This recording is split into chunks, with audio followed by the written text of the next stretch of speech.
오늘은 예수님이어야 하는 사람이라는 제목으로 은혜를 나누도록 하겠습니다.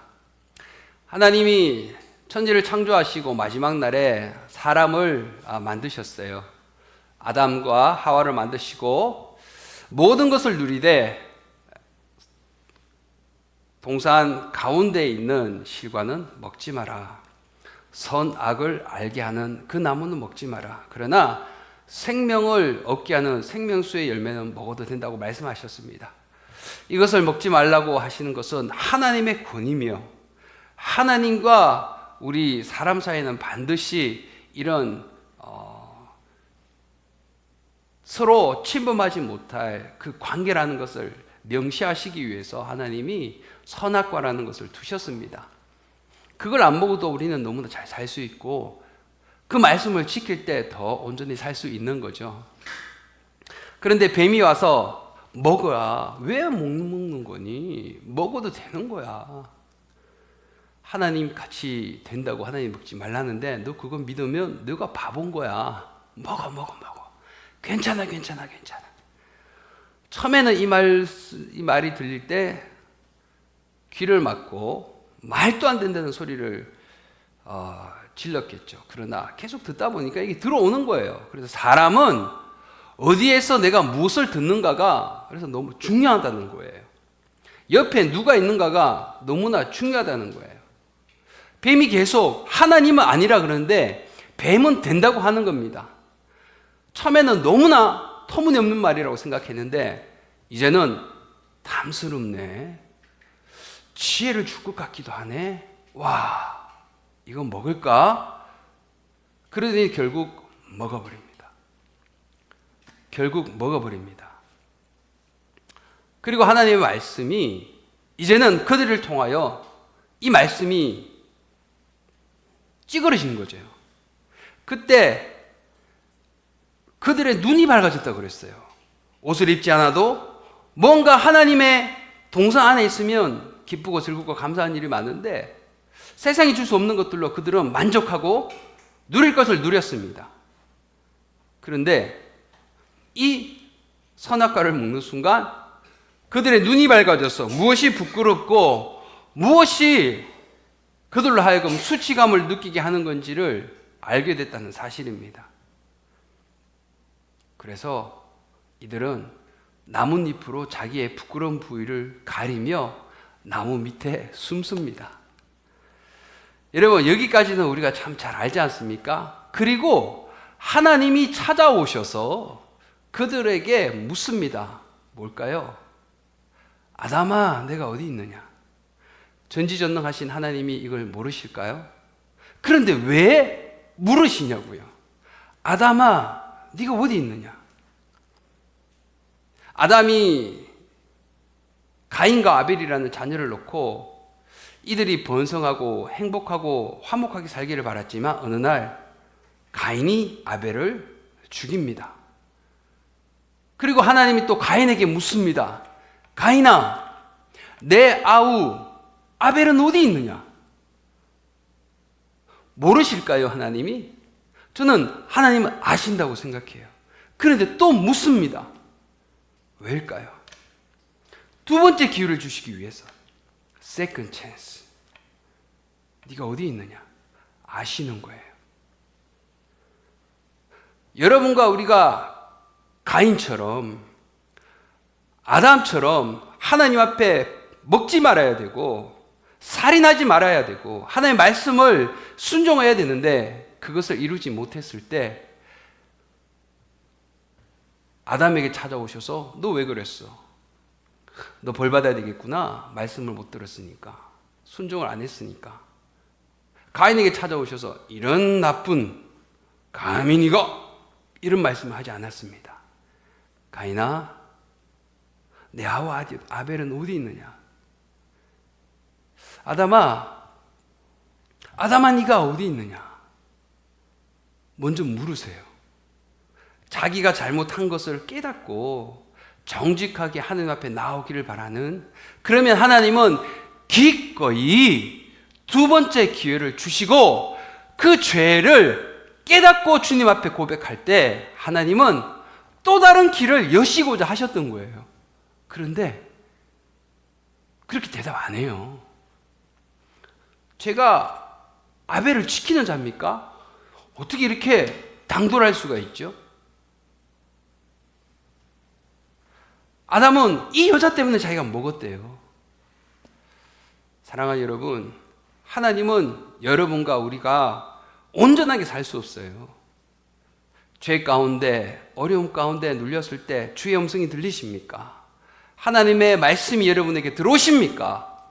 무릎 꿇고 있는 그대로 주님 앞에 내 마음, 내 그 죄악 부끄럽지만 정직하게 주님 앞에 아를 때 하나님은 여러분과 우리에게 두 번째 기회를 주시고 그 기회를 여러분과 저의 기회로 삼는 은혜가 있기를 축복합니다. 오늘 말씀 본문에는 나면서부터 안전뱅이인 사람이 등장합니다. 그리고 이 나면서부터 안전뱅이인 사람을 또 일으키는 장면도, 드라마틱한 장면도 전개가 됩니다. 그 일으키는 사람 중에 주도적인 역할을 했던 사람이 또 베드로입니다. 또 요한도 있었습니다. 사도 요한. 이 안전뱅이는 어떤 누군가에 의해서 하나님의 은혜로 일어서게 되는데, 먼저는 그 가운데 가교 역할을 했던 사람이 베드로입니다. 여러분, 베드로가 어떤 사람입니까? 저는 다른 사람이 배신해더라도 절대 저는 주를 배반하지 않겠습니다. 그러나 주님이 고난당하시고 십자가에 못 박히실 때 베드로는 주님 곁에 있지 않았습니다. 그런데 베드로는 나중에 성령을 받고 주님의 사랑을 확인하고 변화가 되었습니다. 이 베드로의 변화에 있어서 한 구절 설명을 하자면, 베드로에게는 예수님이 아니고서는 설명할 수 없는 사람이 먼저 베드로였습니다. 베드로를 설명할 때는 예수님이어야만 하는 사람이구나. 베드로는 그 은혜를 깨닫고 알고 그 사랑을 덧입었던 자입니다. 그리고 제6시, 제9시 기도에, 제3시, 6시 기도에 성전에 가서 기도할 때 계속 거기 있었지만 이제는 보이는 거예요. 내가 예수님이어야만 되는 사람으로 변화되었더니 도움이 필요한 그 사람이 보이는 거예요. 그래서 성경은 나면서 안전뱅이라고 합니다. 이 당시 종교적, 문화적 시각으로 볼 때 누군가 몸이 불편하고 붉으면 분명히 이 사람이 죄 때문이라고 하는 관습이 있습니다. 그렇게 생각하는 관습이 있어요. 너 죄 때문에 그래 된 거야. 근데 이 사람을 바라보는 사람들의 이 시각은 얼마나 차갑겠습니까? 얼마나 그 사람이 그 시선을 통해서 아픔을 맛보겠습니까? 사실 이 사람은 모든 불행한 조건을 다 가졌어요. 나면서부터 안전뱅이니까 이 사람이 무슨 학업의 기회가 있었겠습니까? 누군가에게 따뜻한 말 한마디, 따뜻한 사랑 한번 느껴본 적이 있겠습니까? 없어요. 나면서부터 안전뱅이의 이 현실이 아직 우리가 예수님을 마음으로 영접하지 않고 이분의 사랑을 덧입지 못한 오늘날 우리의 현실과 저는 다르지 않다고 생각합니다. 이 병자의 현실과 예수님의 사랑을 모르는 우리의 현실과 크게 다르지 않는 것입니다. 아마 이 병자는 영적으로도 하나님을 향하여 등을 돌려 있을 거예요. 하나님은 나를 왜 이렇게 만들어 놓으셨지? 나는 불구가 아니라 정상인이고 싶고 많은 것을 누리고 싶은데 이 하나님이 나를 왜 이렇게 만들어 놨을까? 아마 영적으로도 아주 권고한 그런 사람일 거라고 생각이 됩니다. 성품도 아마 어둡지 않을까. 그런데 이런 안전뱅이를 그날 베드로가 요한이 지나가면서 보게 됩니다. 그는 늘 그 성전에서 구걸하고 있었습니다. 그런데 예수님이어야 내 인생이 설명된다는 것을 깨닫고 경험한 이 베드로가 4절에 보니까 베드로가 요한으로 더불어 주목하여 가로되, 이제는 그 사람을 주목합니다. 그리고 우리를 보라 합니다. 그가 저에게 무엇을 얻을까 하여 그랬더니 바라봅니다. 너 나를 좀 볼래? 보라 그러니까 뭔가 줄란가 보다 싶어 다시 바라봅니다. 지금 이 상황인 거예요. 이 사람이 무엇을 얻을까? 이 안전뱅이가 주목한 게 여러분 뭔지 아십니까? 돈입니다. 이 당시 하나님의 율법을 너무나 추종했던 이 유대인들이, 율법주의자들이 돈으로 그런 안타까운 사람들에게 이렇게 나눠주면은 그 사람들은 하나님께 복을 받는다고 생각했어요. 그래서 긍휼해서가 아니라 복 받고자 돈을 던지는 거예요. 그러니까 그들의 선행을 베풀 대상이 그들은 필요했고, 그들로부터 받아야 돈을 누려서 받아서 생계를 이어갈 이 사람의 상황도 필요했습니다. 그가 주목한 건 돈입니다. 무려 40년. 무엇을 얻고자 매일매일 거기 와서 사투를 벌였던 거예요, 이 안전뱅이는. 40년 동안 주목한 게 뭐라고요? 돈입니다. 40년 동안 돈을 주목했는데 그가 주목한 이 물질이 40년 동안이란 세월이 그를 변화시킨 게 있을까요? 여전히 돈을 주목하여 왔는데 그의 삶은 변화되지 않습니다. 똑같이 그냥 구걸하고 있는 겁니다.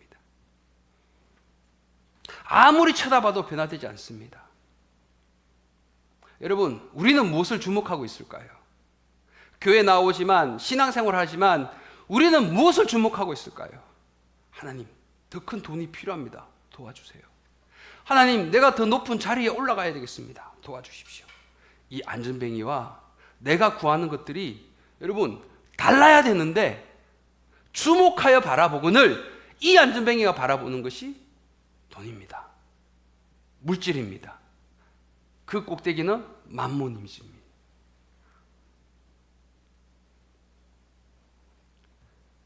무엇을 얻고자 40년 동안 주목하여 봤지만 그의 삶은 바뀌지 않습니다. 그러나 베드로는 우리를 보라 할 때 그가 바라본 것과 베드로가 바라본 것은 너무나 다릅니다.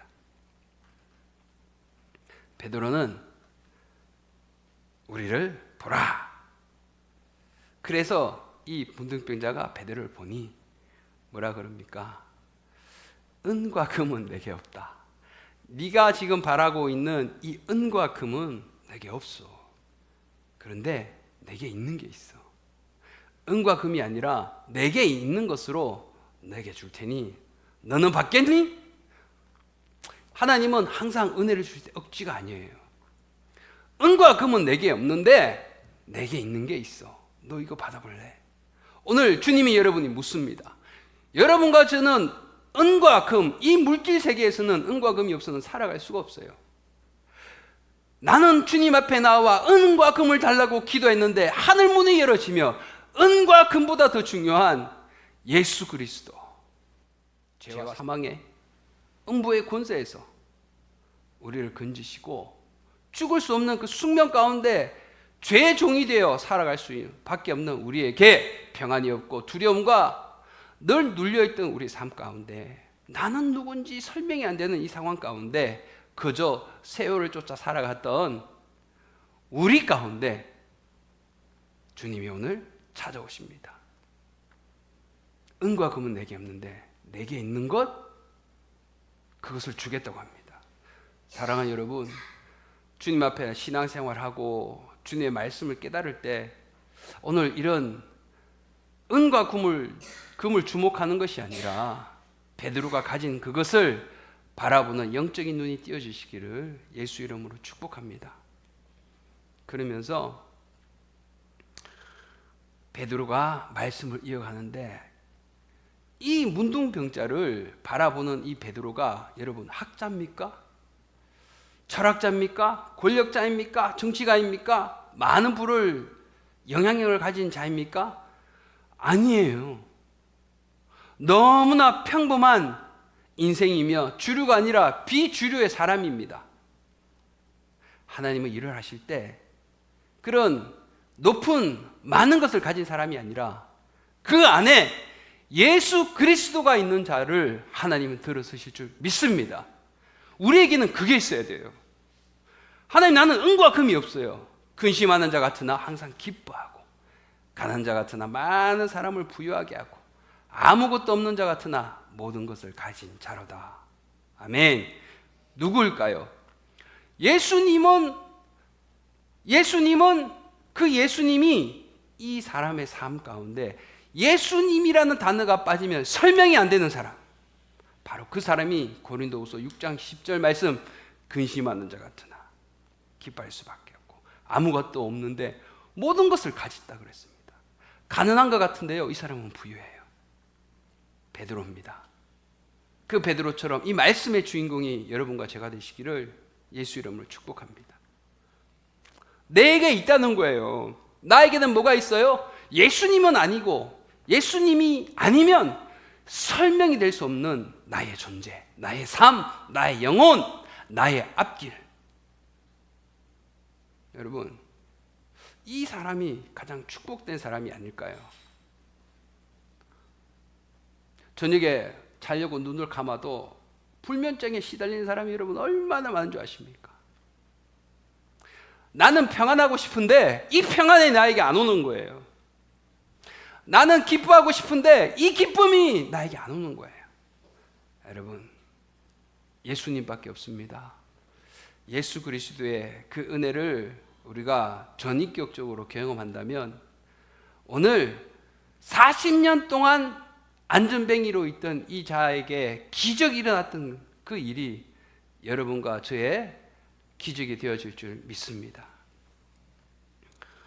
사람들이 그래서 나의 한계를 느끼고 전인적인 누군가를 향하여 찾아갑니다. 그것이 이제 종교가 되는 거죠.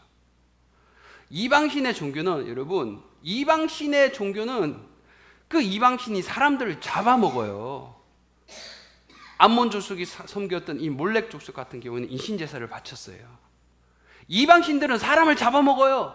그러나 우리가 섬기는 그 예수 그리스도, 이 그리스도교는 신이 사람들에게 잡아먹힙니다. 내 피를 마셔라, 내 몸을 먹어라. 정말 그래서 십자가에서 다 주신 것이 예수님의 십자가 사건 아닙니까? 삶은 달걀이다. 여러분, 이런 말씀 들어보셨나요? Egg. The life is egg. 삶은 달걀이다. 이 병아리가 스스로 깨고 나오면 닭이 되는 거고요. 병아리가 이 알 안에서 누군가 깨워지면 이 사람은 후라이가 되는 거예요. 여러분, 이해하셨습니까? 스스로 깨고 나와야 되는 거예요. 그래야 부화가 됩니다. 병아리가 되는 거예요. 그런데 누군가 깨워줘 버리면 그거는 요리할 때 계란 후라이가 되는 거예요. 바로 내가 예수님과 그 십자가에 달린 예수님을 직면하고, 내가 나를 사랑하느냐? 정말로 내가 나를 사랑하느냐? 베드로에게 마지막으로 내가 나를 사랑하느냐? 이 물음 앞에 우리가 확신을 가지고 그 사랑을 덧입었다면 우리 안에는 그 어떤 세상 사람도 줄 수 없었던 안전뱅이 같은 그 인생, 일어설 수 없는 그 인생, 눌려있던 그 인생, 예수를 가진 자를 통하여 일어나게 될 줄 믿습니다.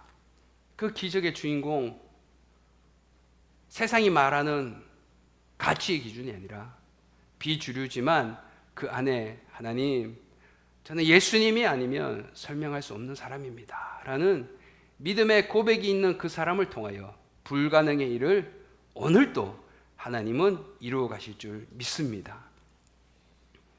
시편 119편은 이렇게 말해요. 고난당하는 것이 내게 유익이라. 하나님, 내가 이 고난을 통하여 주의 율례를 배웠나이다. 정상적인 여러분과 우리가 누리는 당연한 이런 것들이 오늘 이 40년 병자에게는요, 당연한 것이 아니었습니다. 걷고 내 발로, 내 손으로 내가 원하는 것을 누리고 한다는 것이 우리는 너무 당연하지만 이 사람에게는 당연한 것이 아니었습니다. 고난 당하는 것이 내 유익이라 내가 이를 통하여 주의 율례를 배웠나이다. 여러분, 우리가 왜 고난이 없겠습니까? 여러분과 저의 삶 가운데 여러 가지 고난이 있고 아픔이 있고 어려움이 있지만 그 아픔과 어려움과 곤란 때문에 하나님을 여러분 뜨겁게 찾게 하지 않으셨나요? 그래서 우리가 하나님을 만나는 자리로 하나님이 우리를 이끌어 주지 않으셨나요? 감사하는 여러분과 제가 되시기를 예수 이름으로 축복합니다. 저도 만 23살에 아무도 모르는 그냥 미국 땅에 뚝 떨어졌어요. 호의호식하면서 부모님의 사랑을 받고 그렇게 자라다가 혼자 그렇게 가서 사기도 당하고요. 정말 아픔도 겪고요. 차별도 당하고요. 말할 수가 없어요. 그런데 이런 것들을 부모님한테 말씀을 드리면 부모님 마음이 찢어지죠. 말 안 합니다. 그러나 덕이 될 때에는 꼭 필요할 때는 이런 것들을 말을 해서 주의 영광이 되면 나누죠.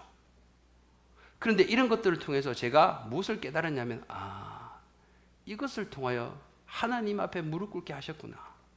이 119편 시편 기자의 말씀이 공감할 수밖에 없는 거예요. 고난 당하기 전에는 내가 몰랐다예요. 근데 이 고난이 지금 생각하니까 유익이구나. 이를 통하여 내가 주의 율례를 배우게 되었습니다.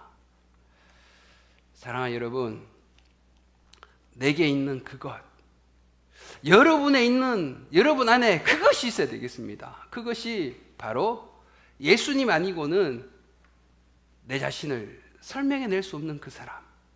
예수님 때문에 제가 저기 엄부에서 건진받았고 예수님 때문에 웃을 수 없고 눌려있던 이 심령이 다시금 그래도 주님의 사랑을 내가 맛보고 의와 평강과 그 진리 가운데 내가 무엇을 쫓아 나가야 될까? 이것을 알게 하신 분이 예수님이다.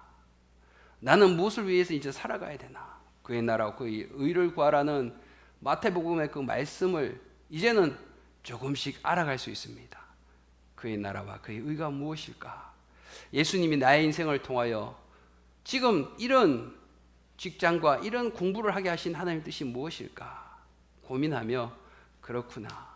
주님이 이 일을 위하여 이런 경험과 이런 모든 것들을 누리고 또 하나님께서 이 길을 걸어오게 하셨구나. 깨달으실 때 나의 목적이 아니라 주님의 의를 이루는 복된 도구가 되는 여러분과 제가 되시기를 예수 이름으로 축복합니다.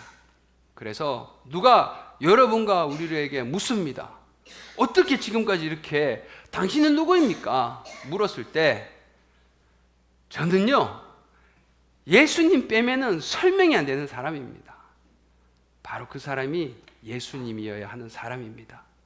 오늘 이 40년 동안 안전병이 되어 있던 이 사람이나 이것을 하나님이 일으키시고자 할 때 가운데서 쓰임받았던 이 베드로나 오늘 이 말씀을 듣고 그렇구나. 내 삶도 예수님이어야 되겠구나. 이런 은혜 가운데 하나님이 여러분을 깨닫게 하여 주셨다면 또 이런 하나님의 말씀 앞에 내가 순종하며 내가 가야 되겠구나. 성령이 감동을 주셨다면 오늘 여러분과 저가 바로 예수님이어야만 되는 사람의 주인공이 될 줄 믿습니다. 성경은 말씀합니다. 나는 빛도 짓고 어둠도 창조하며 평안도 짓고 환난도 창조하니 나는 여호와라. 이사야서 45장 7절입니다. 세상은 우연이 없습니다. 그런데 이 세상은 우연이란 말을 자주 합니다. 빛도 하나님이 지셨고 어둠도 하나님이 지으셨습니다. 환난도 하나님이 창조하셨고 평안도 하나님이 지었다고 합니다. 여러분과 우리의 삶 가운데 이루고자 하시는 놀라운 하나님의 계획 가운데 그것이 불가능의 40년대 안전뱅이 같은 상황과 처지에 있더라도 내 안에 예수 그리스도를 통하여 하나님 은혜를 덧입을 때 불가능의 문들이 열어지고 비로소 오늘 이 안전뱅이가 그들과 함께 즐거워하며 가장 먼저 했던 것이 무엇입니까? 성전으로 들어가면서 걷기도 하고 뛰기도 하고 가장 먼저 하나님이 임재하시는 그곳으로 가족들에게 가지 않고 자기가 원하고 좋아하고 그렇게 건강하면 해보고 싶다 그런 일을 찾아간 것이 아니라 성전으로 제일 먼저 찾아가서 하나님을 찬양하고 뛰고 걷고 감사했던 이 병자처럼 오늘 우리가 주님 앞에 은혜를 드리고 주님이 임재하시는 그 귀한 곳으로 나아가 주님께 감사하며 찬양하는, 그래서 한 주간 승리의 주인공이 되는 여러분과 제가 되시기를 예수 이름으로 축복합니다.